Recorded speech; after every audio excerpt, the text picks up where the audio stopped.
อย่าลืมมื้ออื่นนี้เฮามีนัดอยู่ที่สนามกีฬาแห่งชาติหลัก16ทีมชาติลาวจะพบกับทีมชาติฟิลิปปินส์ในนัดที่3เนาะซึ่งที่นัดผ่านมาทีมชาติลาวเสียให้กับทีมชาติเวียดนามไป1-4ในนัดที่2สามารถไปเก็บแต้มอยู่ที่ประเทศอินโดนีเซียในนัดนี้ก็ถือว่าเป็นนัดที่ว่าเปิดบ้านพบกับทีมชาติฟิลิปปินส์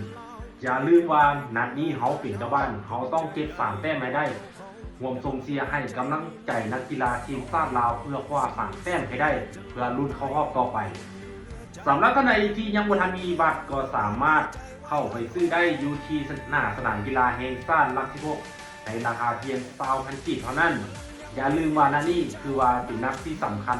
อยู่ในบ้านของพวกเราต้องคว้า3แต้มให้ได้และที่สำคัญท่านใดที่ยังบ่ทันได้ติดตาม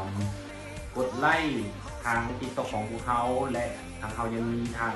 เพจของสปอร์ตอัปเดตหรือว่าก็ติดกีฬาลาวและยังมีทางช่องทาง YouTube หลานสปอร์ตอัปเดตท่านก็สามารถเข้าติดตามกดไลค์ให้กำลังใจทั้งเพจและการทาง YouTube ของพวกเราได้เพื่อเป็นกำลังใจเพื่อหาข้อมูลเกี่ยวกับกีฬาลาวมาอัปเดตให้ท่านชมได้รับฟังน้ำกันไกลเพื่อเป้าหมายจะพาไปอุปสรรคมี